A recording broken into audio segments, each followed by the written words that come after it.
എന്നാലും എൻ്റെ പാലവേ നിനക്ക് ഈ ഒരു അവസ്ഥ വന്നല്ലോ. നിങ്ങൾ പല വീഡിയോകളിലായിട്ട് കൊല്ലത്തെ ഈ ഒരു പാലം കണ്ടുണ്ടാവും. അഷ്ടമുടിക്കായലിന് കുറുകെ നിൽക്കുന്ന ഈ ഒരു പാലത്തിൻ്റെ അറ്റം എങ്ങും കൂട്ടിമുട്ടിയിട്ടില്ല.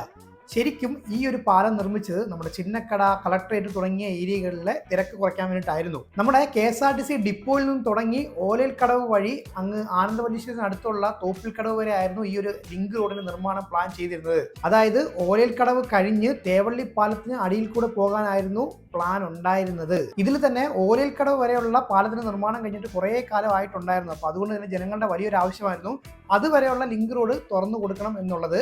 എന്തായാലും ഇപ്പോൾ ഈ കഴിഞ്ഞ കുറച്ച് ആഴ്ചകൾക്ക് മുന്നേ ഉദ്ഘാടനം പോലും ചെയ്യാതെ അതുവരെയുള്ള ഏരിയ തുറന്നു കൊടുത്തിട്ടുണ്ട്. പക്ഷേ അപ്പോഴും നിലനിൽക്കുന്ന ഒരു ചോദ്യം എന്ന് പറഞ്ഞു കഴിഞ്ഞാൽ, എന്താണ് ഈ ഒരു പാലത്തിന്റെ മുന്നോട്ടുള്ള ഭാവി?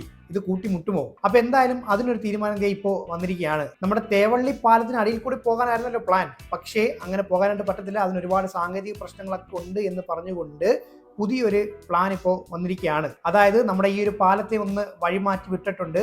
അപ്പോൾ പുതിയ പദ്ധതി പ്രകാരം നമ്മുടെ തേവള്ളി പാലത്തിന് സമാന്തരമായിട്ട് പുതിയൊരു പാലം നിർമ്മിച്ചുകൊണ്ട് നമ്മുടെ കടവൂർ പള്ളിക്ക് എതിർവശത്തായിട്ടുള്ള കൊല്ലം തേനി ദേശീയപാതയിലേക്കാണ് നമ്മുടെ ഈ ഒരു പാലം ഇനി സംഗമിക്കാനായിട്ട് പോകുന്നത്. അപ്പോൾ അന്ന് പ്ലാൻ ചെയ്തിരുന്ന കൊല്ലം ചിന്നക്കട അതുപോലെ കളക്ട്രേറ്റ് തുടങ്ങിയ ഏരിയകളിലുള്ള ഗതാഗത കുരുക്കിന് ഇതുകൊണ്ട് പ്രത്യേകിച്ച് മാറ്റമൊന്നും വരാൻ പോകുന്നില്ല. പിന്നെ ഒരു ആശ്രയം എന്താണെന്ന് ചോദിക്കുകയാണെങ്കിൽ ഈ പ്രദേശത്തുള്ള ആൾക്കാർക്ക് പെട്ടെന്ന് ഇങ്ങോട്ടേക്ക് എത്താൻ പറ്റും എന്നുള്ളതാണ്. നമ്മുടെ KSRTC ഡിപ്പോ വരെ എളുപ്പം എത്താൻ പറ്റും എന്നുള്ളതാണ്.